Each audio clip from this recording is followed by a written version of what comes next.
لیکن اس کے باوجود ہم نے دیکھا کہ جس وقت پی ڈی ایم نے پریس کانفرنس کی، جس وقت سپریم کورٹ بار کے 5 سابق صدور کے ذریعے خطوط بھجوائے گئے چیف جسٹس کو دھمکانے کے لیے، اور پھر پی ڈی ایم کے رہنما جس طریقے سے سپریم کورٹ پہنچے، تو اس کے بعد ہم نے دیکھا کہ چیف جسٹس کے کچھ اس قسم کے ریمارکس آئے جس سے ایسے لگ رہا تھا کہ وہ پی ڈی ایم کے اس ایگریسو لب و لہجے کا کوئی معذرت خانہ قسم کا جواب دے رہے ہیں. یعنی اگر چیف جسٹس نے اور سپریم کورٹ نے اس کا پریشر نہ لیا ہوتا تو یہ منڈے کو فیصلہ آ جاتا. پھر جو وقفہ لیا گیا تھا سماعت کے دوران کہ ہم سوچ کے فیصلہ کرتے ہیں کہ فل کورٹ بنانا چاہیے یا نہیں بنانا چاہیے، اب یہ وقفہ بھی بہت ہی ایک غیر معمولی عمل تھا ہاشمی صاحب، ایک ایسی صورتحال میں کہ جب مریم نواز نے براہ راست چیف جسٹس پر الزامات لگائے، جسٹس اعجاز الاحسن کے اوپر الزامات لگائے ہیرنگ سے پہلے. یعنی یہ بہت ہی اہم بات ہے کہ ہیرنگ سے پہلے پریس کانفرنس میں اس قسم کے الزامات لگانا، اس سے ظاہر ہوتا ہے کہ یہ سماعت کے اوپر اثر انداز ہونا چاہتے تھے. یہ چاہتے تھے کہ ہمارے دھونس کی وجہ سے، ہماری دھمکیوں کی وجہ سے چیف جسٹس آج کے دن میں اس کا فیصلہ نہ کریں. تو چیف جسٹس نے جو یہ ریمارکس دیے کہ اب ہم مشاورت سے فیصلہ کریں گے کہ فل کورٹ بنانا ہے یا نہیں بنانا، میں سمجھتا ہوں کہ اس قسم کے ریمارکس آنے کے بجائے اسی وقت چیف جسٹس کو مریم نواز کو بلانا چاہیے تھا اور ان سے پوچھنا چاہیے تھا کہ بی بی آپ تو عدالت سے سزا یافتہ ہیں، آپ عدالت سے نااہل ہیں، آپ کس طرح سے بیٹھ کر یہاں پر یہ کہہ رہی ہیں کہ چیف جسٹس اپنا ترازو ٹھیک کریں. آپ اس طرح کے الفاظ استعمال کر رہی ہیں کہ یہاں پر ایک جج جو ہے وہ پی ٹی آئی کے ساتھ ملا ہوا ہے، حالانکہ یہ جو جج ہیں جسٹس اعجاز الاحسن یہ اس بینچ کا بھی حصہ تھے جس نے قاسم سوری کی رولنگ کو مسترد کر دیا تھا. تو ہونا یہ چاہیے تھا کہ پی ڈی ایم کے جن لوگوں نے پریس کانفرنس کی تھی، اور ہاشمی صاحب آپ ان کے پروفائل دیکھیں، سب کے سب ایسے کرپٹ کہ جن کے اوپر مقدمات چل رہے ہیں، یعنی آدھے نااہل ہوئے ہیں، آدھے ایسے ہیں کہ جن کے مقدمات اس سٹیج پر تھے جہاں یہ بالکل جیل جانے کے قریب تھے، اور انہوں نے ریڈ زون میں بیٹھ کر پریس کانفرنس کی، سماعت سے پہلے چیف جسٹس کو دھمکایا، اور ہم نے دیکھا کہ پھر سپریم کورٹ کے جج صاحبان کے معذرت خانہ قسم کے ریمارکس آنا شروع ہو گئے، اور اس طرح کے ریمارکس آنا شروع ہو گئے کہ نہیں ہم آپ کو بھی سنیں گے. اس کا مطلب یہ ہے کہ اس ملک کے اندر جو بھی سسیلین مافیا کی طرح ایکٹ کرے گا، جس طرح سے یہ شریف خاندان ایکٹ کر رہا ہے اس وقت کہ سپریم کورٹ کے سٹنگ چیف جسٹس کو دھمکایا جا رہا ہے، اگر اس کا آپ نوٹس نہیں لیں گے ہاشمی صاحب تو اس کا مطلب یہ ہے کہ اگلا سٹیپ یہ ہے کہ چیف جسٹس پر اور سپریم کورٹ کے جج صاحبان پر یہ جسمانی فزیکلی حملے کریں گے، جیسے انہوں نے میاں نواز شریف کے دوسرے دور میں کیا تھا جب انہوں نے سپریم کورٹ کی عمارت کے اوپر حملہ کیا تھا. اب ہاشمی صاحب یہ فل کورٹ بنانے کی جو استدعا رد کی گئی رات کو 10 بجے، تو یہ آپ یہ کہہ لیں کہ یہ کوئی تحریک انصاف کو یا چودھری پرویز الہی کو ریلیف نہیں ملا کہ اس کے نتیجے میں کوئی ریلیف ملا ہے. یہ تو جسٹس ڈیلیڈ از جسٹس ڈینائیڈ. یہ جو اس وقت انصاف میں تاخیر ہو رہی ہے، یہ اصل میں ایک آپ کہہ لیں کہ تحریک انصاف کے ساتھ، چودھری پرویز الہی کے ساتھ اور ان کروڑوں لوگوں کے ساتھ جنہوں نے تحریک انصاف کو ووٹ دیا تھا پنجاب کے ضمنی الیکشن میں، یہ تو ان کی توہین کی جا رہی ہے. آپ دیکھیں اعتزاز احسن، ان کا تعلق پیپلز پارٹی کے ساتھ ہے. آج کے دن میں ان کا تازہ ترین سٹیٹمنٹ آ گیا کہ مجھے پتہ نہیں ہے اور یہ میرے علم سے بالا تر ہے کہ اس کیس کی جو ہیرنگ ہے یہ اتنی طویل کیوں چل رہی ہے، اس کے اندر سمجھنے والی یا سمجھانے والی کیا چیز ہے. آئین کے آرٹیکل 63A میں واضح طور پر لکھا ہوا ہے کہ پارٹی ہیڈ نہیں بلکہ پارٹی کا جو پارلیمانی لیڈر ہے وہ اس قسم کا خط لکھ سکتا ہے، اور ایک ایسا شخص جو خاص طور پر اسمبلی کا حصہ نہ ہو، جیسے چودھری شجاعت حسین اسمبلی کا حصہ نہیں ہے، وہ کسی بھی صورت اس قسم کا خط نہیں لکھ سکتے. پھر سلمان اکرم راجہ کا ایک ٹویٹ میری نظر سے گزرا، نون لیگ کے بہت قریبی وہ وکیل ہیں، انہوں نے بھی کہا کہ یہ تو آئین کا ایک تماشا بنایا گیا ہے. ان کا تعلق نون لیگ سے ہے. انور منصور کا آپ سٹیٹمنٹ دیکھ لیں، جتنے بڑے بڑے قانون دان ہیں ان کے آپ سٹیٹمنٹ دیکھ لیں، لیکن اس کے باوجود پیر کو سپریم کورٹ کا اور چیف جسٹس کا اس معاملے پر فیصلہ نہیں آیا. حالانکہ اس سے پہلے جو سیٹرڈے کو ہوئی تھی ہیرنگ، اس کے اندر کہا گیا تھا کہ حمزہ شہباز صرف پیر تک ایک ٹرسٹی وزیر اعلیٰ رہیں گے۔ اس کے بعد ہاشمی صاحب، جو حمزہ شہباز کے اختیارات محدود کیے گئے تھے، اس کے باوجود انہوں نے جہازی سائز کی کابینہ بنائی۔ اس کے اوپر بھی ان پر توہین عدالت لگنی چاہیے تھی کہ آپ کے ہم نے اختیارات محدود کیے، آپ نے ہمارے اختیارات یعنی جو آئینی اختیارات ہیں جن کے تحت ہم نے آپ کو بتایا کہ آپ ایک ٹرسٹی وزیر اعلیٰ ہوں گے، آپ نے توہین عدالت کی، اس کے اوپر کسی قسم کی بات نہیں ہوئی۔ اور پھر ہاشمی صاحب عرفان قادر مریم نواز کے ڈائریکٹو پر کس طرح سے چیف جسٹس پر چڑھائی کرتے رہے، جسٹس اعجاز الحسن کے اوپر چڑھائی کرتے رہے، اور جان بوجھ کر جو سماعت کے دوران انہوں نے انتہائی تلخ ماحول بنانے کی کوشش کی۔ یہ بالکل درست پہچانا گیا تھا ہاشمی صاحب، یہ شریف فیملی کو، یہ جو سسیلین مافیا ان کو کہا گیا تھا، اور یہ جو عمران خان صاحب کہتے ہیں کہ جب ان کو اپنی مرضی کے فیصلے نہ ملیں تو یہ اداروں کے اوپر اسی طرح چڑھ دوڑتے ہیں، اور انہوں نے پاکستان کے تمام اداروں کو یا دبایا ہے، دبا کر اپنے حق میں فیصلے لیے ہیں، یا ان کو کرپٹ کر کے اپنے حق میں فیصلے لیے ہیں۔ اسی قسم کے مناظر ہمیں سپریم کورٹ میں دیکھنے کو ملے۔ تو یہ جو کچھ لوگ کہہ رہے ہیں کہ سپریم کورٹ ڈٹ گئی یا چیف جسٹس ڈٹ گئے، اس قسم کا کوئی معاملہ نہیں ہاشمی صاحب، اس کو تو بودر ہی نہیں کرنا چاہیے تھا۔ یعنی یہ کیا بات ہے کہ ایک 14 جو آپ کے اس امپورٹڈ حکومت کے ایسے لیڈر جو کہ کرپٹ بھی ہیں، جن کے اوپر کرپشن کے مقدمات بھی ہیں، وہ بیٹھ کے مطالبہ کریں سپریم کورٹ سے، چیف جسٹس سے، اور چیف جسٹس آگے سے اس طرح سے ایکسکیوزز دے رہے ہوں کہ جیسے وہ کوئی شرمندہ ہے، یا جیسے وہ یہ چاہتے ہیں کہ ان کی بات کو میں سنوں اور اس کے اوپر بھی ہیرنگ ہو۔ تو یہ اس وقت جو کیس میں تاخیر ہوئی ہے، یہ اصل میں اسی طرح انصاف کا قتل ہوتا ہے۔ انصاف وہ ہوتا ہے جو بر وقت فراہم کیا جائے۔ اس سے پہلے جو سپریم کورٹ نے ایک بڑا لیٹ فیصلہ کیا تھا، یعنی صدارتی ریفرنس کے اوپر، تو اس کا آپ دیکھ لیں کہ کتنا نقصان بھگتا پاکستان نے۔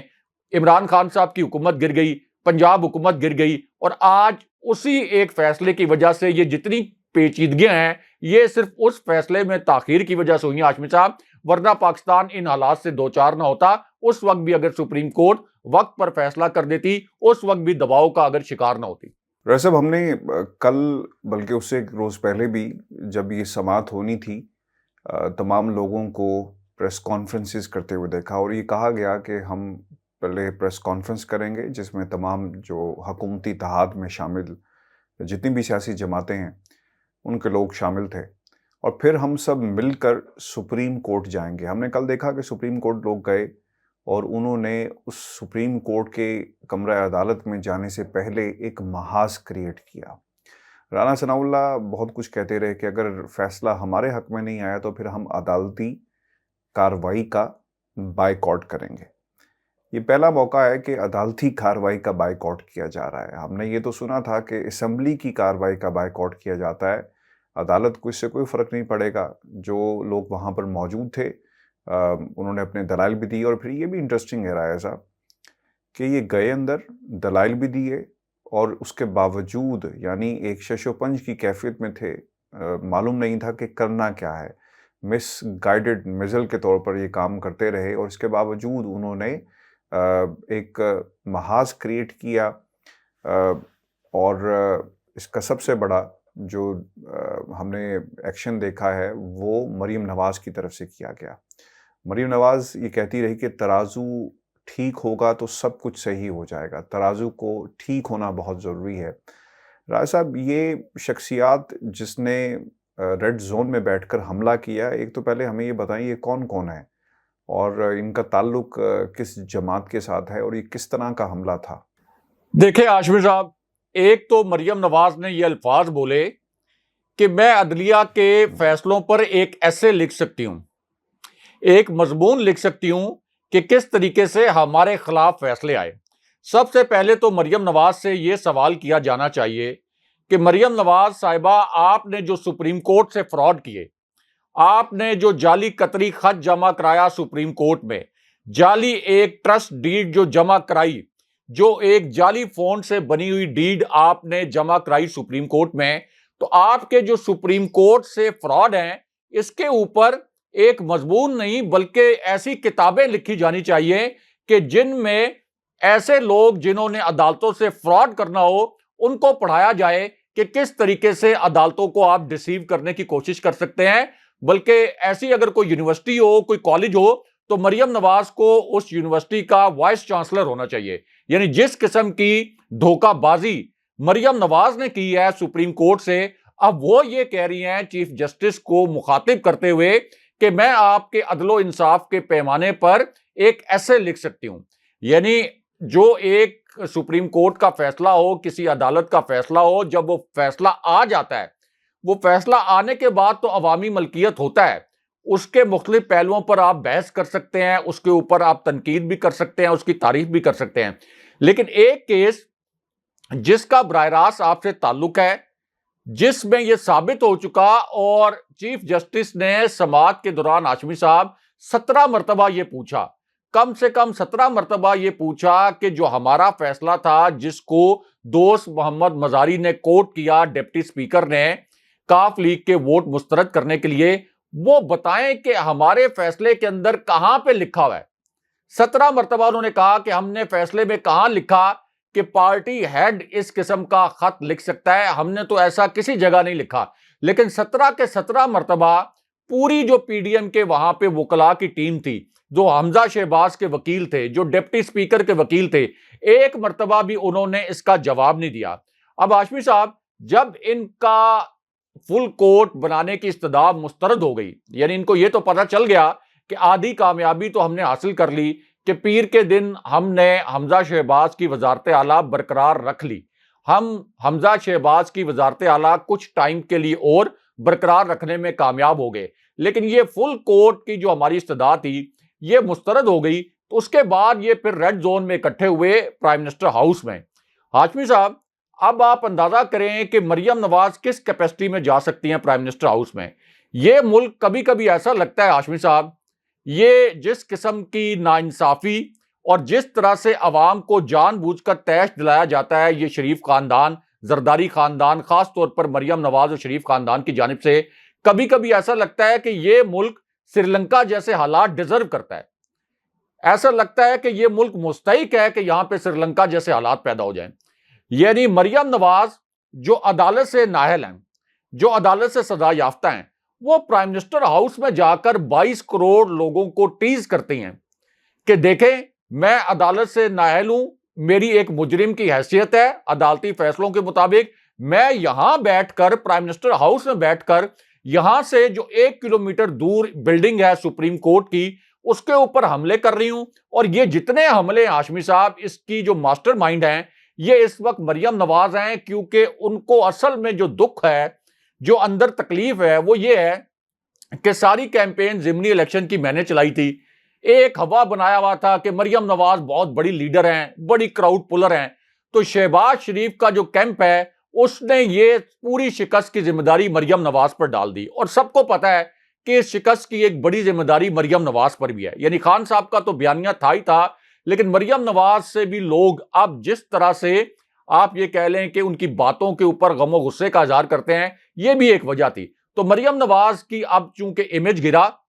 مریم نواز کے متعلق یہ بھی پتا چل گیا کہ ان کا نام نہاد ووٹ کو عزت دو کا جو بیانیہ تھا یہ انہوں نے دفن کر دیا, تو اب وہ فرنٹ فٹ پر آ کے دوبارہ سے سیاست میں ریلیونٹ ہونا چاہتی ہیں. اور ان کی جرت آپ دیکھیں ہاشمی صاحب کہ پاکستان کس قسم کا ملک ہے. یہ ایک ناکام ریاست کی نشانی ہوتی ہے ہاشمی صاحب کہ ایک مجرم بیٹھا ہو اور وہ سپریم کورٹ کے چیف جسٹس کو ڈکٹیٹ کرنے کی کوشش کر رہا ہو اور دھمکا رہا ہو کہ آپ نے اس طرح کا فیصلہ دیا تو ہم مان لیں گے, ہمارے خلاف فیصلہ دیا تو ہم نہیں مانیں گے. اگرچہ قانون اور آئین کے تحت جتنے اس وقت آئینی ماہرین ہیں وہ یہ کہہ رہے ہیں کہ حمزہ شہباز کی وزارت اعلیٰ کسی بھی صورت قائم نہیں رکھی جا سکتی, اور چیف جسٹس نے تو یہاں تک کہا کہ 186 ووٹ لینے والے کو آپ نے اٹھا کے باہر پھینک دیا, یعنی چودھری پرویز الہی کو. 179 ووٹ لینے والے حمزہ شہباز کو آپ نے وزیر اعلیٰ بنا دیا. اب کس قانون کے تحت اور کس آئین کے تحت ہم یہ فیصلہ کریں کہ حمزہ شہباز کی وزارت اعلیٰ برقرار رہے گی؟ پھر ہاشمی صاحب فضل الرحمان, یعنی فضل الرحمان کا بھی اتنا خوف ہے ہاشمی صاحب اس ریاست کے اوپر, یہ ریاست فضل الرحمان سے بلیک میل ہوتی ہے. فضل الرحمان ایک ایسے کریکٹر ہیں ہماری سیاست کے کہ جو قومی اسمبلی کی سیٹ نہیں جیت سکے, یعنی یہ ان کی کل ملا کر سیاسی حیثیت ہے. لیکن چونکہ وہ مذہب کارڈ استعمال کرتے ہیں، چونکہ مدارس کے بچوں کو استعمال کرتے ہیں، ہماری پوری ریاست، ہماری پوری فوج، ہمارے تمام ریاستی ادارے، ہماری پوری سپریم کورٹ ان کے آگے ڈھیر ہو جاتی ہے. آپ فضل الرحمان سے کو پوچھے آپ کا کیا تعلق ہے پنجاب کے ضمنی انتخاب سے؟ آپ کس حیثیت میں پریس کانفرنس کر کے چیف جسٹس پر حملے کر رہے ہیں؟ آپ کا پنجاب کی وزارت اعلیٰ سے کیا تعلق ہے؟ آپ کی تو ایک سیٹ بھی نہیں ہے پورے پنجاب میں، نہ آپ وہاں سے کوئی سیٹ جیت سکتے ہیں. تو پھر آپ یہاں پر بیگانے کی شادی میں عبداللہ دیوانہ آپ یہاں پر کیا کر رہے ہیں؟ لیکن فضل الرحمان کے ذریعے بھی آپ یہ کہہ لیں کہ ایک رینٹل جو ان کا رول ہوتا ہے کہ جب بھی پی ڈی ایم مشکل میں ہو فضل الرحمان صاحب کو ایک رینٹل رول دے کے ان سے دھمکیاں دلوائی جاتی ہیں، جی ایچ کیو کو بھی، سپریم کورٹ کو بھی. پھر ان کے ذریعے یہ کہلوایا گیا، یعنی جب یہ فل کورٹ کی استدعا مسترد ہوئی تو ان کے ذریعے کہلوایا گیا کہ ہم ان ججوں کے فیصلے نہیں مانتے، یہ 3 جج ایسے ہیں جو کہ بینچ فکسنگ کر رہے ہیں. ہاشمی صاحب، مریم نواز کہتی ہیں جیسے میچ فکسنگ ہوتی ہے، یہ بینچ فکسنگ کر رہے ہیں. اس قسم کے الزامات کبھی پاکستان کی تاریخ میں کسی سٹنگ چیف جسٹس پر کسی ایسے شخص نے بھی نہیں لگائے جس کے اوپر کرپشن کا کوئی مقدمہ نہ ہو. یعنی جو ایک صاف شفاف کردار کا مالک ہو اس نے بھی کبھی اس قسم کے الزامات نہیں لگائے. اور یہاں پر پورا کا پورا کرپٹ ٹولہ، خاص طور پر مریم نواز، انہوں نے کہا کہ یہ بینچ فکسنگ ہو رہی ہے. تو اس سے آپ اندازہ لگا لیں کہ اس وقت کس طریقے سے یہ پورا ملک مافیاز کے انڈر ہے. مافیاز اس کو رن کر رہے ہیں اور اس طرح سے رن کر رہے ہیں کہ جیسے یہ مافیاز کی اپنی ایک سلطنت ہوتی ہے، ایک انڈر ورلڈ ہوتا ہے، اس طریقے سے یہ ایکٹ کر رہے ہیں. اور اب یہاں پہ ان کو اگر کوئی قوت روک سکتی ہے ہاشمی صاحب، یہ سپریم کورٹ چیف جسٹس جو ہے اور سپریم کورٹ کے جج صاحبان، ہم نے دیکھا ہے کہ یہ دباؤ لے لیتے ہیں. ان کے ریمارک سے بھی ظاہر ہوا ہے یہاں پہ صرف اور صرف اگر کوئی قوت ان کو روک سکتی ہے اس لا قانونیت میں تو وہ ہماری اسٹیبلشمنٹ تھی، کیونکہ یہ صرف طاقت کے زور پر ہی کوئی بات مان سکتے ہیں. ادروائز یہ قانون اور آئین کو تو کچھ نہیں سمجھتے، اس کی دھجیاں یہ اڑاتے ہیں. اور اب یہ ریاستی اداروں کی ذمہ داری ہے ہاشمی صاحب کہ اس لا قانونیت کو روکیں، ورنہ عوام کا جو غم و غصہ ہے وہ اشتعال میں بدل رہا ہے اور سری لنکا جیسے حالات دور نہیں ہیں. بالکل خان صاحب ٹھیک کہتے ہیں کہ اب وہ وقت دور نہیں ہے کہ اگر اس مافیا نے اسی قسم کی لا قانونیت کی تو پھر پاکستان سری لنکا بن کر رہے گا. رائے صاحب، اب بھی ایک دعویٰ کیا جا رہا ہے، اور دعویٰ نہیں بلکہ رابطہ ہوا ہے ایک کاروباری شخصیت کی طرف سے، اور جسے ایک سیاسی جماعت نے بھیجا ہے. اور اس دعوے کے مطابق، اس خبر کے مطابق پیغام یہ ہے سیاسی جماعت کی طرف کہ وہ موجود ہیں، وہ چاہتے ہیں کہ خان صاحب ٹیبل پر آئیں، مذاکرات کریں تاکہ آگے انتخابات کی طرف بڑھا جا سکے. اور یہ دعویٰ ایسے وقت میں سامنے آیا جب سپریم کورٹ آف پاکستان میں کیس کی ہیئرنگ ہو رہی ہے. خان صاحب بار بار کہہ رہے ہیں کہ ہمیں صاف اور شفاف الیکشن کی طرف جانا چاہیے، اور پھر دوسری طرف جو سافٹ مداخلت کی بات بھی، اس قسم کی خبریں بھی ہم نے پاکستان کے سیاسی منظرنامے پر ابھرتی ہوئی دیکھی ہیں. رائے صاحب، ایک تو یہ بھی ہمیں بتائیں تھوڑی سی اس کی تفصیل، اور پھر اس کا جو امپیکٹ پڑے گا، کیا ریلائزیشن پائی جاتی ہے اب اس سیاسی جماعت کے اندر بھی کہ جناب اب بہت ہو گیا، اب ہمیں نہ کسی اور سیاسی جماعت کا، نہ کسی پی ڈی ایم کے پلیٹ فارم کا اعلی کار بننا چاہیے، بلکہ ہمیں اپنی سیاست پر اب غور کرنا چاہیے، دھیان دینا چاہیے. بہت ہو گیا مشکل فیصلے، اب الیکشن ہی اس ملک کو اور اس جماعت کو خصوصی طور پر اس بحران سے نکال سکتا ہے. جی رائے صاحب. دیکھیں ہاشمی صاحب، یہ اصل میں پی ٹی آئی کا مومنٹم توڑنے کی کوشش ہے. یہ جو اس قسم کے اب پیغامات آ رہے ہیں، یعنی کاروباری شخصیات کو استعمال کرتے ہوئے، تو نون لیگ کے اوپر بالکل ٹرسٹ نہیں کیا جا سکتا. یہ ایک ایسی جماعت ہے جس کے اوپر جی ایچ کیو، پاکستان کے ریاستی ذمہ داران اور کوئی بھی، یعنی ان کے اپنے جو سیاسی اتحادی ہیں اس وقت، یہ بھی ٹرسٹ کرنے کے لیے تیار نہیں ہیں. کیونکہ خورشید شاہ سے میں نے ایک مرتبہ ان کا جب انٹرویو کیا بطور صحافی، تو انہوں نے بڑا گلہ کیا، اور خورشید شاہ نے مجھے بتایا کہ یہ جو آصف علی زرداری نے بیان دیا تھا کہ میں جرنیلوں کی اینٹ سے اینٹ بجا دوں گا، یہ میاں نواز شریف کی مشاورت سے دیا تھا، اور میاں نواز شریف نے اگلے دن لنچ طے کیا ہوا تھا آصف علی زرداری کے ساتھ. تو ان دونوں کے درمیان مشاورت ہوئی. اس کے بعد آصف علی زرداری نے کہا کہ میں لسٹ نکالوں گا اور جرنیلوں کی اینٹ سے اینٹ بجا دوں گا. تو خورشید شاہ نے مجھے آن کیمرہ، جب میں دنیا ٹی وی کا بیورو چیف تھا، تو مجھے آن کیمرہ خورشید شاہ نے بتایا کہ اس کے بعد یہ جو لنچ پہلے سے طے تھا، جب انہوں نے دیکھا کہ فوج کا رد عمل آیا ہے، تو اس کے بعد آصف علی زرداری کے ساتھ میاں نواز شریف نے لنچ منسوخ کر دیا اور آصف علی زرداری کو باہر جانا پڑا. تو خورشید شاہ نے بھی اس وقت یہ الفاظ بولے میرے ساتھ انٹرویو میں کہ نون لیگ جب مشکل حالات میں ہوتی ہے تو یہ ہمارے پیر پڑ جاتی ہے، اور جب ان کے حالات ٹھیک ہوتے ہیں تو پھر یہ ہمارے گلے پڑ جاتی ہے. اور انہوں نے کہا کہ یہ بالعموم ان کا رویہ ہے ہر کسی کے ساتھ. تو ہاشمی صاحب، اس وقت چونکہ نون لیگ مشکل میں ہے، اس وجہ سے یہ ایک فسانے گھڑے جا رہے ہیں کہ کاروباری شخصیات کے ذریعے عمران خان صاحب کو انگیج کیا جائے. یعنی یہ پیغام تو پہنچایا گیا ہوگا جیسے شہباز گل کہتے ہیں، لیکن ہاشمی صاحب یہ جو ڈسیپشن ہے اور یہ جو ٹریپ ہے، اس کے اندر تحریک انصاف کو نہیں آنا چاہیے. اس وقت اگلے الیکشن کے لیے جو قوت گارنٹی دے سکتی ہے، اب آپ اس کو ایک تلخ حقیقت سمجھیں، آپ ایک ایسی حقیقت سمجھیں جو کہ پاکستان جیسے ممالک میں سب سے بڑی حقیقت ہوتی ہے کہ اسٹیبلشمنٹ اس وقت ایک ایسی قوت ہے جو اگلے الیکشن کے لیے ایک سالڈ گارنٹی دے سکتی ہے. نون لیگ نے اس سے پہلے جی ایچ کیو کی ثالثی میں ہونے والے مذاکرات میں 19 جون کو قومی اسمبلی توڑنے کا وعدہ کیا تھا، لیکن اس کے بعد یہ اپنے وعدے سے مکر گئے اور یہ بہانہ بنا لیا کہ ہم نے اس لیے اسمبلی نہیں توڑی کہ عمران خان صاحب نے لانگ مارچ کا اعلان کر دیا تھا، اور اگر ہم اسمبلی توڑتے تو پھر یہ ہماری ایک سیاسی شکست سے تعبیر ہوتا یہ پورا معاملہ. تو یہ اس قسم کے جو پیغامات ہیں، یہ اصل میں پی ٹی آئی کو انگیج کرنے کے لیے، اس کا ٹیمپو توڑنے کے لیے بھجوائے جا رہے ہیں. ادھر بالکل بھی پی ٹی آئی کو اپنی انرجی ضائع نہیں کرنی چاہیے. پورا جو پی ٹی آئی کا اس وقت مومنٹم بنا ہوا ہے، اس کا سیاسی فائدہ اٹھانا چاہیے. اور جس قسم کا ایک پریشر کریٹ کیا ہے، ایک تو عمران خان صاحب کے مقبول عام بیانیے کی وجہ سے، ایک ان کی کرزمیٹک پرسنالٹی کی وجہ سے، ایک ان کے دور میں جس طرح سے پاکستان نے ترقی کی، عام لوگوں کو ریلیف ملا. اس کے بعد شہباز شریف کی حکومت میں 3 مہینے میں جیسے معیشت دیوالیہ ہونے کے قریب پہنچی، اور ان کی کرپشن کی وجہ سے عوام جو ان سے بددل ہیں اور جو مہنگائی کا انہوں نے قہر نازل کیا. تو یہ جو تمام فیکٹرز ہیں، یہ اس وقت عمران خان صاحب کے حق میں جاتے ہیں، اور مذاکرات کرنا، ٹیبل پر آنا، عمران خان صاحب سے ریکویسٹ کرنا کہ حالات کو انتشار کی جانب نہ جانے دیں،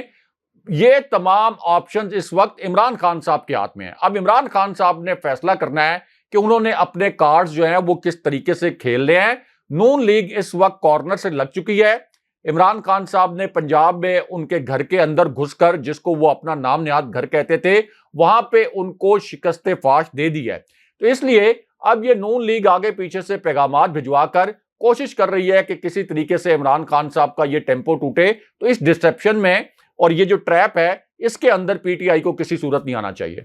راج صاحب، کور کمانڈر کانفرنس بھی ہوئی، اور کور کمانڈر کانفرنس کی ٹائمنگ سر ہمیشہ سے بڑی امپورٹنٹ رہی. جب بھی ملک کے اندر کوئی اہم نوعیت کا سیاسی منظرنامہ ہم دیکھتے ہیں تو ہم نے یہ بھی دیکھا کہ کور کمانڈر کانفرنس بھی ہو جاتی ہے. راج صاحب، کیا اہمیت ہے اس کی اس وقت جب سیاسی حالات جو ہیں وہ آؤٹ آف کنٹرول ہو گئے؟ ایک جماعت نے، نون لیگ نے پہلے اس سے اینٹی اسٹیبلشمنٹ بیانیہ بنایا، اب وہ اینٹی عدالت جا رہی ہے. اس وقت کور کمانڈر کانفرنس کا ہونا جی ایچ کیو کے اندر ایک سمبولکلی اس کی ایک اہمیت ہے. کس طرح دیکھتے ہیں، خاص طور پہ کل جو کچھ ہوا اس کے تناظر میں کیا پیغام گیا ہوگا؟ کیونکہ ایسے ٹائم پر جب جی ایچ کیو میں کوئی بھی ہلچل ہوتی ہے، اس کا ایک امپیکٹ تو پڑتا ہے پاکستان کی سیاست کے اوپر. دیکھیں ہاشمی صاحب، سیکیورٹی کے جو ایشوز ہیں ان کے اوپر تو کور کمانڈرز کانفرنس ہوتی رہتی ہے، لیکن ایک طرف سپریم کورٹ میں حمزہ شہباز کے کیس کی سماعت ہو رہی ہے، ایک طرف اگلے الیکشن کے حوالے سے سافٹ انٹرونشن کی بات ہو رہی ہے کہ نرم مداخلت جی ایچ کیو کرنا چاہتا ہے. معیشت آپ کی مکمل طور پر دیوالیہ ہو رہی ہے. عوام جو ہیں وہ اس وقت احتجاج کے ایک ایسے موڈ پر آ گئے ہیں جہاں کسی بھی وقت یہ اشتعال اس طرح سے ٹریگر کر سکتا ہے کہ آپ کی جو سرکاری عمارتیں ہیں یعنی پنجاب اسمبلی ہو گئی یا باقی جو آپ کے آفیسز ہیں سرکاری، وہاں پر عوام دعویٰ بول سکتے ہیں. یعنی اس وقت عوام کے حقوق پر، آئینی حقوق پر جس طرح سے ڈاکہ ڈالا جا رہا ہے، تو یہ پورا احتجاج اس طریقے سے بھی ٹریگر ہو سکتا ہے. تو اس پوری صورتحال میں یہ جو کور کمانڈرز کانفرنس کی ٹائمنگ تھی یہ بہت زیادہ اہم ہے. اب اس کا جو اعلامیہ جاری ہوا اس میں تو ظاہر ہے کہ یہی لکھا گیا کہ سیکیورٹی میٹرز ڈسکس ہوئے، لیکن جاننے والے جانتے ہیں، جو باخبر صحافی ہیں، اسی طرح سیاست پر اور صحافت پر اور حالات حاضرہ پر نظر رکھنے والے جو لوگ ہیں، ان کو پتہ ہے کہ جب اس قسم کی کور کمانڈرز کانفرنس ایسے موقع پر ہوتی ہے جب ملک اتنے کرٹیکل دور سے گزر رہا ہو، تو اس میں ڈیفینیٹلی سیاست کے معاملات پر بات چیت ہوتی ہے. اس کور کمانڈرز کانفرنس میں سپریم کورٹ پر جس طرح سے چڑھائی کی گئی اس حوالے سے بھی غور کیا گیا ہوگا. اسی طرح جو پنجاب میں ضمنی الیکشن کے بعد اب یہ واضح ہو گیا ہے کہ دنیا ادھر سے ادھر ہو جائے، آپ حمزہ شہباز کو وزارت اعلیٰ کے عہدے پر برقرار نہیں رکھ سکتے. اس کا مطلب یہ ہے کہ عملی طور پر شہباز شریف صرف اسلام آباد کے پرائم منسٹر رہ گئے ہیں، اور اس طرح تو وفاق کبھی بھی آگے نہیں چل سکتا. یعنی پاکستان کبھی بھی آگے نہیں جا سکتا، معیشت آگے نہیں چل سکتی. آپ کے جو سرمایہ کار ہیں ان کا کسی بھی صورت اس معیشت کے اوپر اور اس قسم کے نظام پر ٹرسٹ نہیں ہو سکتا. تو اس لیے اگلے الیکشن سے ریلیٹڈ جو امور ہیں وہ بھی اس کور کمانڈرز کانفرنس میں ڈیفینیٹلی ڈسکس ہوئے ہوں گے، اور پھر کس طریقے سے ایک سافٹ انٹرونشن کے ذریعے ایک سموتھ ٹرانزیشن کی جائے، اس کے اوپر بھی بات چیت ہوئی ہوگی. اگرچہ جو اس کا اعلامیہ ہے اس میں اس کو مینشن نہیں کیا گیا، اور کبھی بھی جو سیاسی معاملات ہیں وہ اعلامیے میں اس طرح سے مینشن نہیں کیے جاتے. بہت شکریہ ایسا. ویورز، یہ آج کا ہمارا شو تھا. اپنے کمنٹ سے ضرور بھیجیے گا، اور جو نمبر ہم نے دیا ہے اس پر آپ اپنا پیغام اور سوال کی شکل میں ہمیں بھیج سکتے ہیں. مجھے اور ابراہیم راجہ صاحب کو اجازت دیجیے. اللہ نگہبان. اللہ نگہبان.